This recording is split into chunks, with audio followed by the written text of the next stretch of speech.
দেখেন তো আমার হাতে কি ছোট্ট একটা পুকি। এটা হলো পুকি ক্লক। এটা হচ্ছে Xiaomi ইমোজি ক্লক। এখানে আপনারা ইমোজি দেখতে পারতেছেন এবং এর পাশাপাশি এখানে কিন্তু ক্লকও আছে, টাইম দেখা যায়। এর পাশাপাশি কিন্তু এতে অ্যালার্ম সেট করা যায় এবং এটা কিন্তু ভয়েস কন্ট্রোল। আর এটা কিন্তু একটা সুন্দর পিঙ্ক কালার আছে। তো ছেলেরা যারা কিনতে চায় পিঙ্ক কালার পছন্দ করে তাদের জন্য হোয়াইটটা আছে, আর মেয়েদের জন্য পিঙ্ক পুকি আছে। এইটা কিন্তু খুবই কিউট। এটা কত ডিগ্রি সেলসিয়াস এগুলো দেখা যাইতেছে, আরো কিন্তু অনেক কিছু দেখায়, হার্ট শেপ দেখা যাচ্ছে, তারপরে চোখ, অনেক কিছু দেখায়। এটা কিন্তু ডেস্কে থাকলে খুব সুন্দর লাগবে। ছোট্ট একটা কিউট জিনিস আপনার ডেস্কের পাশে আছে, আপনি পড়াশোনা করতেছেন, মানে ইউজ করার জন্য একদম পারফেক্ট একটা জিনিস আমি মনে করি।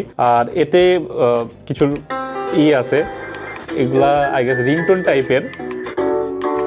আর এইটার পিছনে যে দেখতে পাচ্ছেন এখানে টাইপ সি ইনপুট আছে। টাইপ সি ইনপুট আপনারা চার্জ দিতে পারবেন। এটা 3-4 ঘন্টা অনায়াসে চার্জ থাকে। আর এই যে উপরে এটাতে লাইটটা অফ করা যায়। অনেকে ভাবতে পারেন যেটা যদি ডেস্কে থাকে, আমি যদি পড়াশোনা করি আমার তো ডিস্ট্রাকশন হবে, এই যে এই লাইটটা চাইলে অফ করে রাখা যায়। আর এটা খুবই খুশি লাইট, এটা চাইলে আপনারা সারাদিন বসে বসে প্রেস করতে পারেন। যাই হোক, এর পাশাপাশি স্পিকার আছে, মাইক আছে ভয়েস কন্ট্রোলের জন্য। আর এইটা কিন্তু মোটামুটি অ্যাফোর্ডেবল আর খুবই অ্যাস্থেটিক একটা জিনিস। যাদের রুচি সম্পন্ন মানুষ যারা আছে তারা অবশ্যই তাদের ডেস্কের পাশে এটা রাখবেন। দেখতে অনেক কিউট। আর এটা কিন্তু Xiaomi এর প্রোডাক্ট, সো এটার প্রোডাক্টের কোয়ালিটি নিয়েও কিন্তু কোনো চিন্তা নেই। সো অর্ডার করতে আর দেরি না করে লিলিপুট শপে চলে আসেন অথবা lilliputshopbd.com চলে আসেন।